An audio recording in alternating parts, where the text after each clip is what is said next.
কক্সবাজার ঘুরতে গিয়েছি আর কাঁকড়া খাবো না, তার সাথে ভাইরাল আনারকলি ফল খাবো না, এগুলো না খেলে কি কক্সবাজার জমে? তার সাথে খাবো আজকে অক্টোপাস। তো সবকিছু মিলেই থাকছে নতুন একটা ব্লগ। সো হ্যালো এভরিওয়ান, আসসালামু আলাইকুম। কেমন আছেন? বেশ কিছুদিন আগে কক্সবাজার ঘুরতে গিয়েছিলাম, বাট কক্সবাজার থেকে এই ভিডিওগুলো আপলোড করতে পারিনি, অনেক বেশি ব্যস্ত ছিলাম। আর আমি ছিলাম মজাতে, মানে চিল করছিলাম সারাটা দিন। সেই জায়গা থেকে তখন আমি কোনো রকম ভিডিও করতে পারিনি, তাই আজকে অনেকদিন পর এই ভিডিওগুলো আপনাদের মাঝে আপলোড করছিলাম। তো আজকে আমরা যাব কাঁকড়া বিচে কাঁকড়া খাওয়ার জন্য, তার সাথে আরো অনেক কিছু খাবো।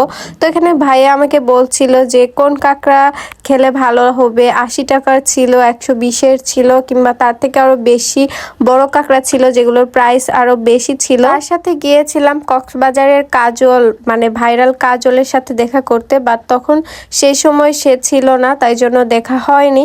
আর সাথে এত এত বড় বড় পাহাড় আর এত সুন্দর গাছ, রাস্তা, এগুলো হচ্ছে কক্সবাজার না গেলে আপনারা এগুলো দেখতেই পাবেন না আর এগুলো ফিলও করতে পারবেন না। এত সুন্দর, জাস্ট ওয়াও। আমি কক্সবাজার গিয়ে কতটুকু ভিডিও করতে পেরেছি কিংবা কতটুকু আপনাদের মাঝে তুলে ধরতে পেরেছি আমি জানি না, কিন্তু আমি যে ঘুরেছি, আমি যে একটা আনন্দ করেছি, আমি মজা করেছি, আমার জীবনের লাইফে সব থেকে বেস্ট টাইম ছিল এই সময়গুলো। এই সময়গুলো আমি এত পরিমাণ এনজয় করেছি। তার সাথে আমি অনেকগুলো শাড়ি পরে কাঁকড়া বিচে গিয়ে কাঁকড়া ধরেছিলাম, তার সাথে শামুক অনেকগুলো কুড়াইছিলাম, দেন খালি সমুদ্রের পানিতে পা ভিজাইছিলাম, সাথে পরেছিলাম নীল শাড়ি, আমার পছন্দের নীল শাড়ি। সব মেয়েরাই কিন্তু নীল শাড়ি পরতে অনেক বেশি পছন্দ করে, আমিও নীল শাড়ি সেদিন পরেছিলাম।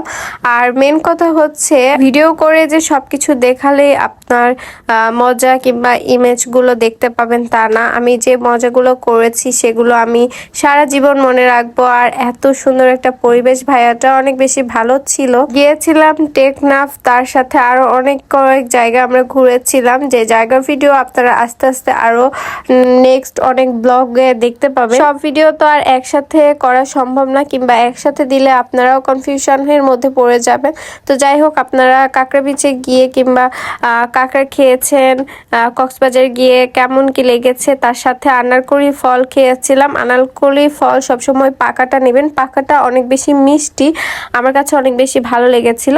আর তারপর সেখান থেকে কাঁকড়াগুলো খাওয়া দাওয়া করা শেষ করে তারপর সমুদ্রের পাড়ে এসেছিলাম। এটা হচ্ছে ইনানি বিচ, ইনানি বিচে এসেছিলাম, সুগন্ধি বিচে এসেছিলাম, সব বিচেই ঘোরাঘুরি করেছিলাম। এখানে অনেক ভালো আর সুন্দরভাবে আমি পা ভিজাচ্ছিলাম, আমার শাড়ি আর একটু হলেই ভিজে যাচ্ছিল।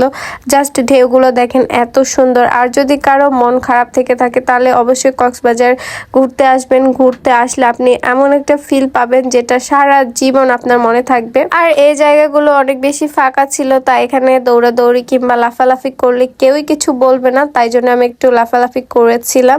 আর আপনাদের কাছে আমার ব্লগ ভিডিওটা কেমন লেগেছে অবশ্যই সবাই কমেন্টে মতামত জানাবেন। আর ভিডিওটা এতদূর পর্যন্ত সবাই ভালো থাকবেন। আল্লাহ হাফিজ।